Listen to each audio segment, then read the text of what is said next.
Salve, salve! Estamos começando mais um Domcast aqui pelas redes sociais do Centro Universitário Dom Domênico. Por sinal, tem processo seletivo agora aberto, inscrições abertas para o processo seletivo. Inclusive, olha só, para concorrer a bolsas de até 100% em todas as áreas, todos os cursos, tá bom? Então não perde a oportunidade. Anota aí o telefone 33083000, Centro do Guarujá, endereço Rua Doutor Arturo Costa Filho, número 20, tá bom? Centro Universitário Dom Domênico, você não tem mais desculpa para não fazer o ensino superior. Inscrições abertas para o processo seletivo, começar agora em 2026, e também concurso de bolsas, né? Valendo bolsa, gente, de até 100%, tá certo? Vamos para a nossa gravação de hoje, dessa semana. Eu vou pedir para o nosso convidado se apresentar, professor Ronaldo. Obrigado pela presença. Eu que agradeço. Vamos lá, boa tarde a todos. Pessoal, muito obrigado pela oportunidade. Meu nome é Ronaldo Nunes, sou professor da casa há mais ou menos 2 anos, 3 anos. E assim, nesse momento eu estou lecionando a parte mais de operações portuárias, ali o segmento portuário, o segmento de shipping. E assim, agradeci muito pelo convite, é muito importante a gente poder desmistificar algumas coisas da nossa área, né? A área de navegação, área portuária. Então, estou aqui ouvidos a conversar e a gente dissertar sobre isso. Bacana. Nós vamos, daqui a pouco, falar um pouquinho sobre a questão do petróleo no nosso cotidiano, a influência que tem o petróleo no nosso cotidiano. Olha, o programa é super legal, né? A gravação dessa semana. Mas eu queria que você começar contigo, Ronaldo, falando um pouquinho sobre o curso de gestão portuária. Bacana. Qual que é o objetivo do curso? Quanto tempo o aluno ele sai daqui preparado para trabalhar na nossa região? Legal. Então, o curso ele é muito importante para aquele profissional que, mesmo sendo da área da administração, ele Uhum. querer seguir para a área portuária. Então, assim, é muito importante preparar a pessoa para ver o que que ela vai lidar no dia a dia, no segmento portuário. Uma gestão de um terminal, uma gestão de uma área dentro do terminal, uma célula, no caso. Então, assim, o curso ele é voltado para isso, para pessoas que estão, que pretendem entrar no segmento portuário. A gente não pode deixar de passar, de falar inclusive que nós somos vizinhos do maior porto da América Uhum. Latina, né. Pode não parecer, mas apesar de alguns problemas, pontuais, o porto aqui movimenta 35% da economia nacional. Então, assim, é muita coisa. E quem gosta da área, quem sempre teve essa vontade de participar, esse é o momento. O curso ele oferece muito esse tipo de conhecimento, inclusive com professores da área. Não são professores, de outras áreas, outros segmentos, são professores, que trabalham, já atuam no segmento, então, nada melhor do que uma influência desse tipo para você adentrar no espaço. O Ronaldo, ele, além de professor, ele é um profissional da área, isso é muito bacana de Sim, colocar. Agora, eu vou te perguntar o seguinte, dentro da tua experiência, o Guarujá, ele tem vivido aí a Baixada Santista, e sim, mais especificamente o Guarujá, essa questão do túnel.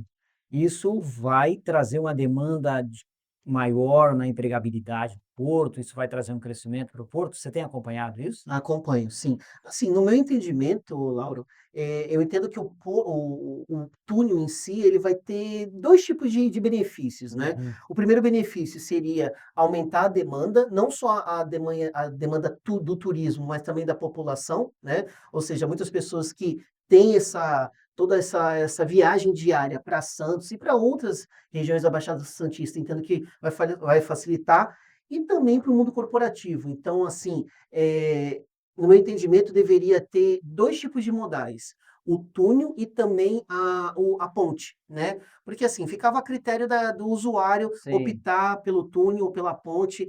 Eu não acredito que isso iria impactar as operações. O porto continuaria atendendo ali a demanda, continuaria operacional, que é o principal dele. Então acho que deveria ter os 2 tipos de modais, né. Isso vai trazer um movimento maior para o porto, evidentemente vem Sem acompanhado aí sombra um de crescimento do dúvidas. porto também, Inclusive na parte de turismo, né, de de turismo, turismo, né. conforme a gente comentou há pouco. Então, Tá. assim, isso é muito importante.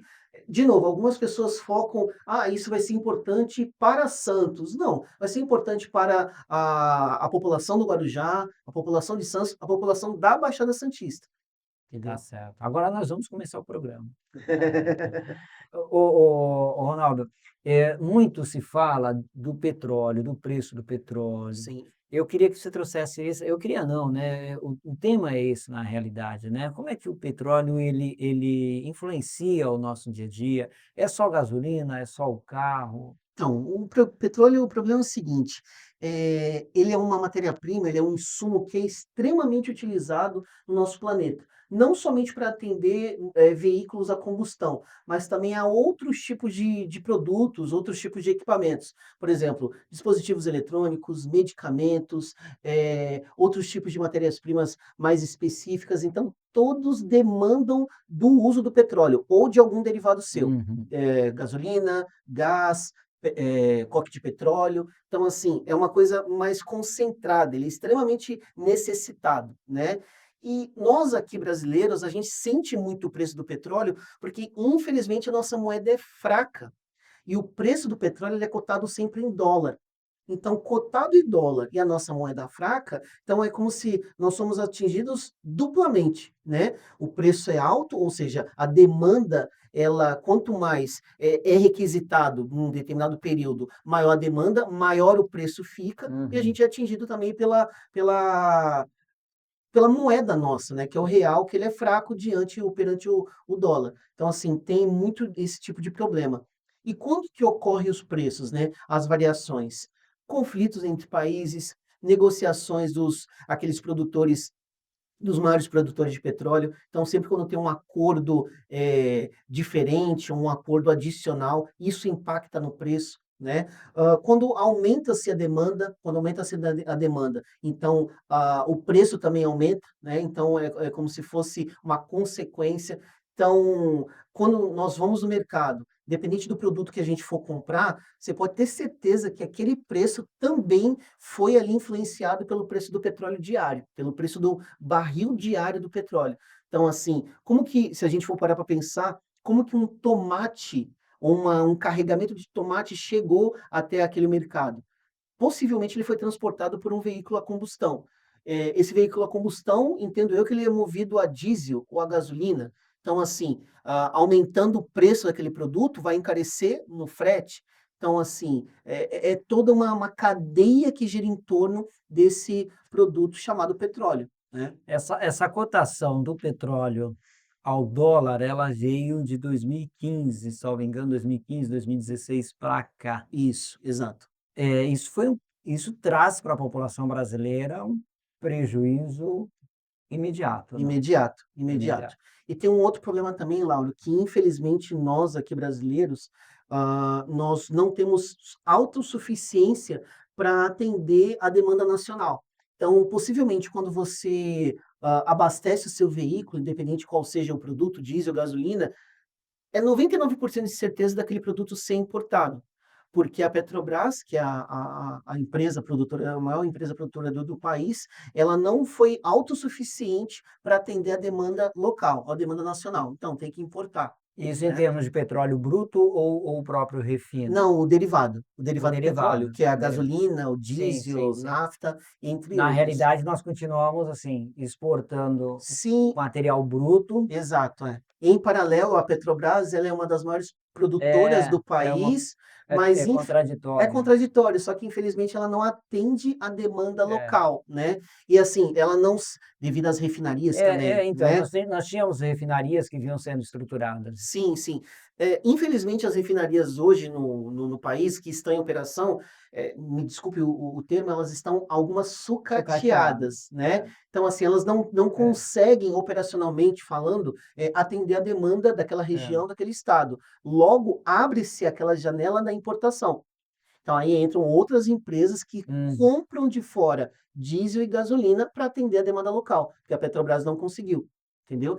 E, de novo, ela é muito contraditória, porque ela continua sendo uma das maiores Maiores exportadoras e produtoras de petróleo, tem entendeu? alguma coisa aí, né, tem alguma Sim, coisa aí sim, que que não não tá encaixa, né? porque nós tivemos aí, por exemplo, o pré-sal, que foi uma Um promessa boom, maravilhosa, um sim, boom aqui principalmente para a Na Baixada região, Santista, na sim, região, e aí e eles não seguraram. aconteceu. É, E aí depois você vem e observa um sucateamento mesmo, bem o exatamente. termo que você usou, um sucateamento, É. principalmente nas refinarias aqui Tanto é, Lauro, que algumas de refinarias Santos. exato. Tanto é que algumas das refinarias do país, elas foram vendidas, né. Hoje nós temos Madre de Deus, que é a do grupo Mubadala, que é a Acely, era antigamente uma refinaria da Petrobras, hoje é uma empresa privada particular que Uhum. toma conta.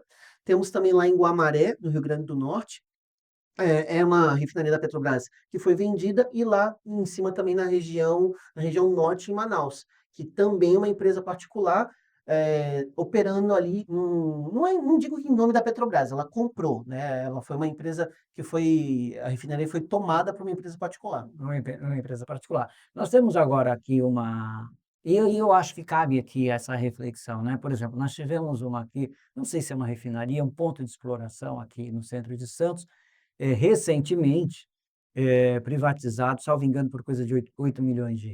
Sim, E você vê, de repente, 1 ano depois, 2 anos depois, se descobre um novo poço, e esse mesmo ponto, ele passa a custar bilhões de reais. exato, é. Tem alguma coisa errada na maneira a qual o Brasil ele vem fazendo essa gestão, ao menos na última década, vai, onde você faz você vê esse sucateamento das Uhum. refinarias, você vê muitas vezes a empresa que compra esse petróleo bruto é a mesma que vem e explora, Sim. e a gente continua com esse espírito de colônia, né, uma coisa assim, você manda a matéria-prima e recebe Então, o produto final, uma né. coisa também que é importante a gente destacar, que os poços todos pertencem ao Brasil, Sim, todos pertencem à que Petrobras. fica com os royalties.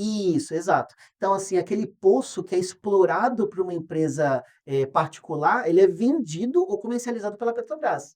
Então, Sim. assim, infelizmente eu não sei ao certo, os critérios ali de negociação e também do preço, mas entendo que não sejam valores altíssimos, né. Então, assim, basicamente é isso. Toda a área ali que existe petróleo, que é extraído do Sim. fundo do mar, pertence à Petrobras, ela vende para uma empresa privada, tanto é que aqui no Brasil existem N empresas privadas que atuam aqui nas nossas bacias. Uhum. Shell, Prio, que é a antiga PetroRio, empresas, a Shell holandesa, empresas norte-americanas também. O Então, o Brasil não teria essa capacidade de reestruturar, de estruturar suas então, refinarias e explorar esse material? um programa que, no meu entendimento, seria a solução, reestruturar suas refinarias.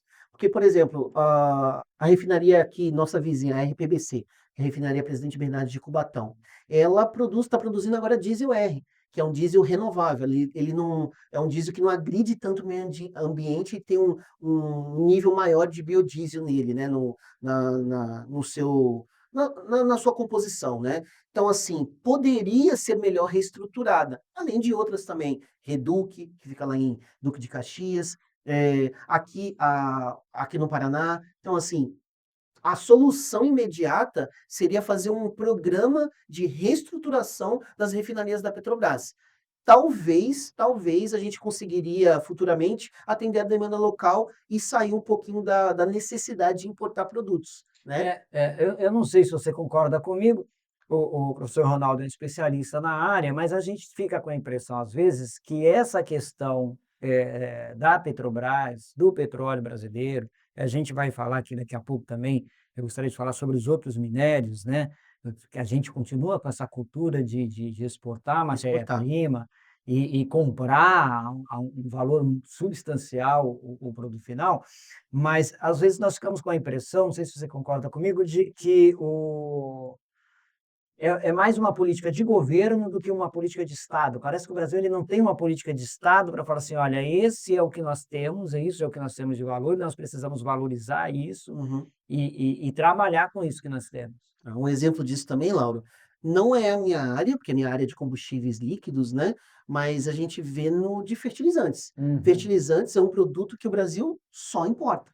Então, assim, infelizmente, as empresas aqui, elas possuem a sua produção, mas Uhum. não a ponto de atender toda a demanda do agro, né. Sim. Então você pode acompanhar que a maioria dos produtos utilizados de fertilizantes no país, fertilizantes e adubos, são importados.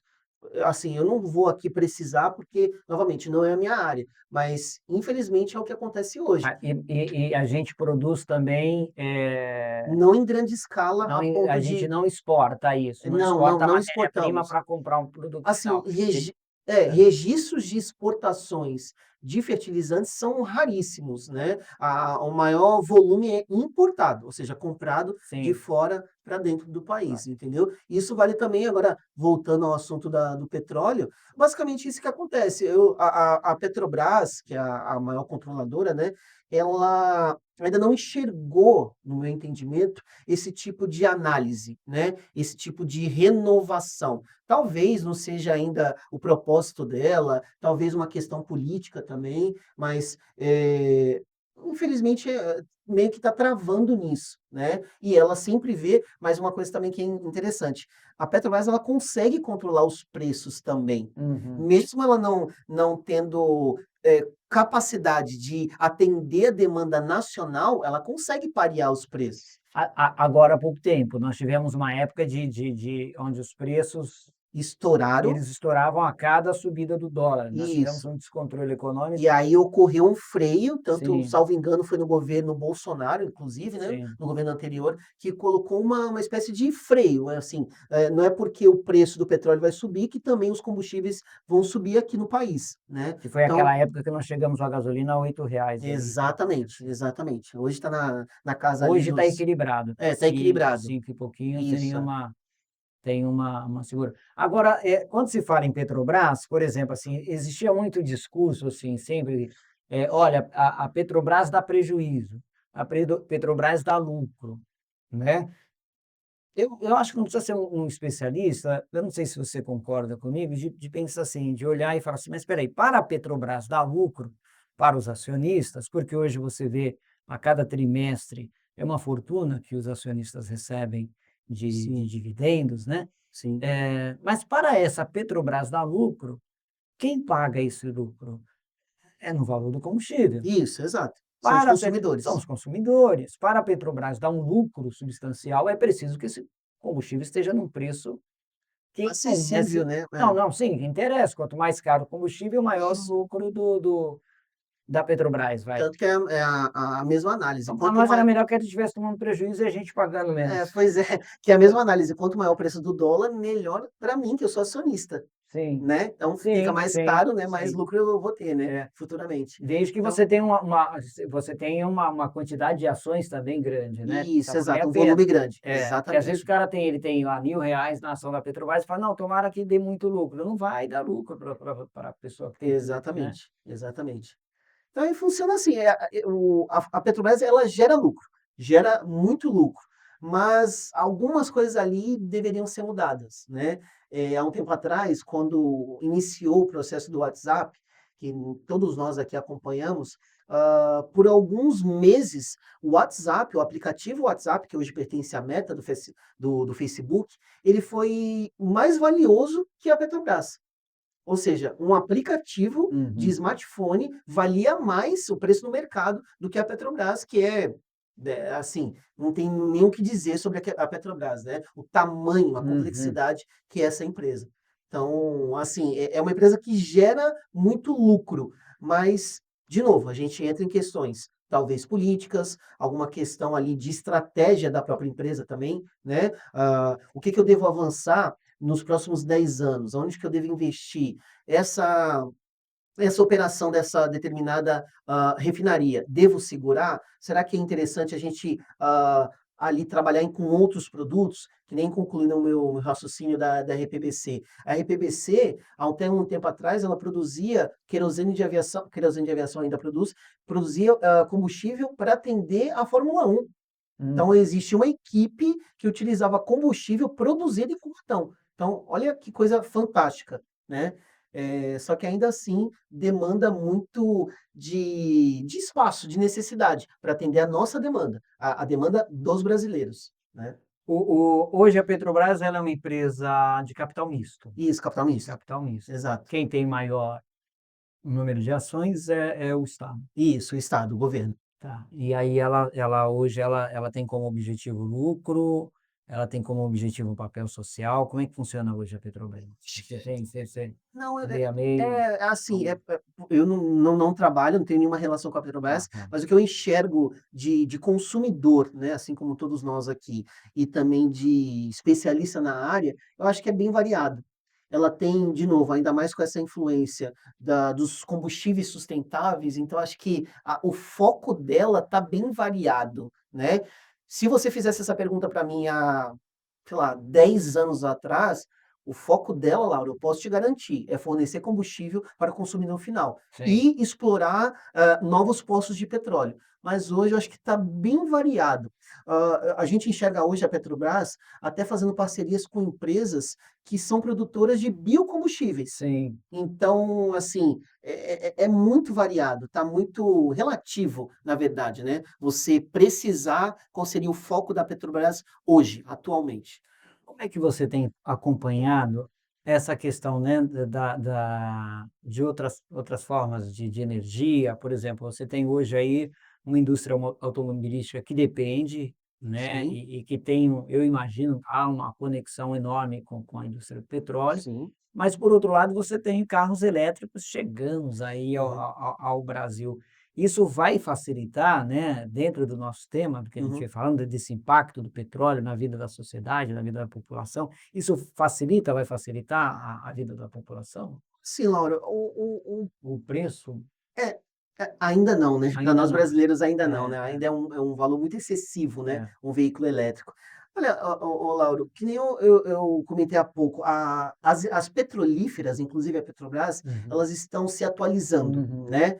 E essa atualização depende muito das organizações, as organizações mundiais. Então, assim, eu não sei ainda se vai tirar o topo do petróleo, Do da petróleo. dependência do petróleo. Porque, assim, uma curiosidade, veículos elétricos também dependem do petróleo, Uhum. né? Obviamente não combustível, mas alguma coisa da bateria, Sim. alguma peça, algum dispositivo, então demanda ou demandou algum derivado do Até o petróleo. plástico, né, derivado do petróleo. Sim, sim, plástico, É. medicamentos, insumos em geral. Então, assim, eu ainda acho muito difícil, nós aqui, cidadãos, deixar de lado a dependência do petróleo. Acho que é muito complicado. Assim, de novo, é um programa que está sendo atendido não só pela Petrobras, mas por N petrolíferas e está sendo atendido, né? Promover ou fornecer alguma coisa sustentável. No caso deles, combustíveis, né? Ou produtos. Então, agora voltando àquela pergunta sobre veículos elétricos, eu acho sensacional. Porque assim, não agride o meio ambiente. O que eles também estão promovendo são combustíveis que não agridem Ou agride tanto, menos, né. agride menos. Então, que é o caso dos biocombustíveis, né? Uhum. Então, de novo, há 10 anos atrás, eu nunca imaginaria que uma Petrobras pudesse movimentar gordura vegetal. Então, gordura extraída de um produto vegetal para produzir combustíveis. Isso Uhum. daí era impossível. E hoje está sendo feito. Entendeu? Então, assim, é um programa que está sendo atendido por N petrolíferas. Agora, até quando? Eu, sinceramente, eu não É, sei. é, é. Até quando, não O sei. pessoal da COP30 também não sabe, viu. É, exatamente, inclusive eles. Tem um problema geopolítico aí enorme. Ah, sim, é porque tem muitas coisas por trás, né? É muito Tem dinheiro, né. tem muitos CEOs por trás também, Uhum. né? Então, assim, não é fácil você determinar ou precisar um período e a partir dali vai ser tudo mudado. A minha produção, as minhas equipes, o meu foco. Então, é bem complicado, entendeu? Eu acho muito legal essas etapas, essas demandas que estão sendo feitas hoje, que nem a gente conversou há pouco, né? Isso daí, agora é uma coisa bem interessante, né? Aproveitando dessas oportunidades, nasceu a BYD e Uhum. outras empresas que são produtoras de veículos elétricos, ou seja, não tem ligação direta, tem e não tem, né? Ligação direta com as indústrias petrolíferas, mas está vendendo seu produto e está Sim, vendendo muito, sim. inclusive, entendeu? E uma curiosidade, não existe BYD nos Estados Unidos. Não existe. devido às sanções Sim, impostas ali pela China e Estados é. Unidos, né. Salvo engano, em Camaçari são 5 fábricas. Exato, é. Hoje a unidade principal da BioED no Brasil é em Camaçari, lá na Em Bahia. Camaçari. Inclu 5 é. fábricas, é. Inclusive, recentemente eles mandaram um navio da BioID. Eles têm na sua frota, a BioID também possui navios, navios para transportar os seus veículos. Aqui no Brasil tem uma escala um pouquinho regular ali no Porto de Suape, já operou, já escalou também lá aqui embaixo em Itajaí. Então, assim, olha o tamanho dessa empresa. E está Sim. se aproveitando, está É o vendendo. segundo polo, maior polo depois da China, né, É, depois da China é o Brasil, é o Brasil. maior consumidor da É, BioID. é, E outras empresas também estão chegando, né? estão chegando. De veículos elétricos. Agora esses veículos também, essas empresas, não é à toa, né, gente, porque assim, eles têm um olhar focado no Brasil devido à nossa riqueza de minérios, né. E aí a Exatamente. gente volta naquela questão se o Brasil vai continuar com essa política de exportar matéria-prima Isso. para importar o produto pronto, né, É, porque você tem as terras raras que prometem, mais uma vez prometem, levar o Brasil para um novo patamar exato, é. econômico. É, e aí tem também aquela a questão dos interesses, né, interesses comerciais, né. Sim, O que que eu posso te oferecer e o que que você vai reciprocar, pra mim, né. Então, assim, isso bate muito nesse ponto, né. Que nem você falou há pouco do Brasil é o maior exportador de minério, sim, é um dos maiores exportadores de minérios. Só que qual que é a garantia desse produto, que eu terei de volta, o retorno dele, né. sim, Sei, retorno financeiro, isso é inevitável, mas alguma coisa que contribua aqui para o cotidiano, para a sim, para região o principalmente, país, né, né, para o país, para o né. país. E Então os assim, riscos também, os riscos ambientais que a gente não pode fazer vista grossa. sim, exatamente. Tem isso também, tem isso também. Então, assim, é muito complexo, né, É, existe toda uma etapa por trás, né, eu é, posso até falar isso, uma etapa nos bastidores, né, que a sim. gente não enxerga, Sim, né. tem uma Então questão geopolítica aí que, sim, né. é. Agora, voltando para o nosso cotidiano, para nós seres mortais, às vezes a gente olha e fala assim: "Olha, aumentou o tomate, aumentou tal produto, as coisas estão mais difíceis", e não percebe que existe uma causa aí, né. Uhum. Você citou aqui para nós o preço da cesta básica, por exemplo, Sim, né, os produtos são transportados por veículos a por combustão, veículos a né. combustão, Muitas empresas ainda não se o adequaram a frete. o frete, muitas empresas ainda não se adequaram, e eu acho que vai demorar muito disso, substituir toda a sua frota. Uhum. Então imagine você possuir ali, sei, 10, 15 veículos movidos a diesel e substituí-los por veículos elétricos. Então a gente entra naquele ponto do preço do veículo elétrico, que Sim, está extremamente caro. Coisa ou outra, consegui, associar um veículo, incluir um veículo na minha frota, bacana, mas ainda é pouco, né. E ainda o preço, o valor que eu estou pagando ali no diesel, ou qualquer outro tipo de combustível, movido a derivados, está influenciando o valor do frete, né, e obviamente o valor do produto final. hoje vale mais a pena para a pessoa, no dia a dia trabalhar, colocar gasolina, colocar álcool, Olha, depende se é economicamente ou ambientalmente, né. e depende também do veículo, né, se Veículo, o seu né. veículo é econômico ou não, né. Então, assim, os fabricantes de veículos estão sendo, assim, muito cuidadosos nesse ponto, né. Apesar que Sim, hoje tem muito veículo 1.0 que é extremamente econômico, né, sim, diferente de anos atrás. Então isso é muito relativo, né. é. O que que a gente pode esperar, professor, daqui para frente para essa questão de petróleo, de energia renovável? Sim, eu entendo que as petrolíferas vão continuar atendendo esse programa, né. Uhum, Eu tenho muito cuidado para falar a palavra temporário, eu não acho que é temporário. Esses programas vão continuar exigindo que você não agrida tanto o meio ambiente, sim, exigindo que você produza produtos mais sustentáveis, mas eu não consigo precisar, Lauro, até quando que isso vai acontecer. sim. Os programas vão continuar existindo. Talvez as petrolíferas nunca vão acabar. Eu não consigo enxergar o término de uma Ela se petrolífera. reinventa de repente, né. Exatamente, exatamente. Como a gente vê bastante empresas, inclusive mineradoras, movimentando diesel, já aconteceu isso daí, movimentando outro produto. Então Uhum. é você, empresário, se reinventar. Então, assim, os programas vão continuar existindo, programas de sustentabilidade, mas até quando eu não consigo Não dá enxergar. para mensurar, Não, né? não dá, infelizmente não dá, É. entendeu?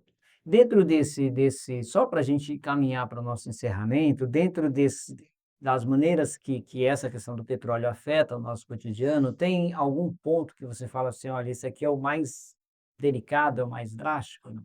Ponto do Um ponto desse afetar o ah. cotidiano, desse impacto no cotidiano da sociedade. Seria o ar, né, questão do ar, assim, como é um veículo movido a Uhum. combustão, ele gera fumaça, e Sim, isso agride todo o ar, né, todo aquele local, gerando também poluição, uma né. poluição. Então, assim, inclusive algumas fábricas, eu até peço desculpas, eu não tinha mencionado sobre isso. Muitas fábricas, independente do produto, utilizam também de combustíveis fósseis, né, e obviamente esse combustível ele, quando queimado, ele gera fumaça, e isso Uhum. daí está agredindo também o meio ambiente. Então, assim, também é muito complexo, é muito, difícil mensurar aonde exatamente qual que é o ponto Mais mais crítico, né? crítico, né.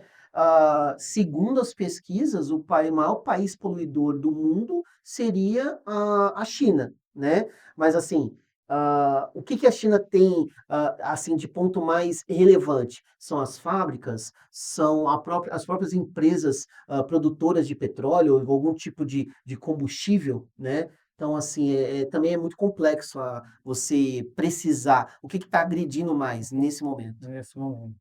Agora sabemos que, quanto mais se produz, mais se polui, mais se Sim, agride. isso é fato, Isso é fato. isso é E fato. a gente não vê um freio para isso, né? Pois é, pois é. A gente Mesmo com programas sustentáveis, não. mesmo com toda a preocupação que assim, eu sou muito defensor disso, mas existem coisas por trás, né, Uhum. existem, necessidades nos bastidores, né, algumas exigências que não são divulgadas publicamente. Então só Sim, que a gente desconhece, né. sim, A gente sabe que existe, mas não sabe o os detalhes. certo. E necessidades nossas, né, do cotidiano, Também, também. diárias, naturais ou não, ou fabricadas, mas nós nos tornamos dependentes, Isso, né? exatamente. Professor Ronaldo, vou agradecer a sua participação aqui, Agradeço. bate-papo super bacana e, é claro, portas abertas. Que bom, eu que agradeço, Lauro. Pode contar comigo numa próxima oportunidade, estou sempre à disposição. Bacana, olha, esse é um professor Unidom, né? Veja bem, né, a qualificação que o Unidom tem, que o Centro Universitário Dom Domênico tem, com seus professores, né? Essa é a aula que tem no cotidiano, né, No professor? cotidiano, sim, Cotidiano, cotidiano. super bacana. Obrigado mais uma vez. Eu que agradeço. A gente encerra lembrando você que o Centro Universitário Dom Domênico está com processo seletivo agora para 2026, inclusive também com concurso de bolsas de até 100%, tá bom? Não deixe aí de participar. Até o próximo programa. Até lá.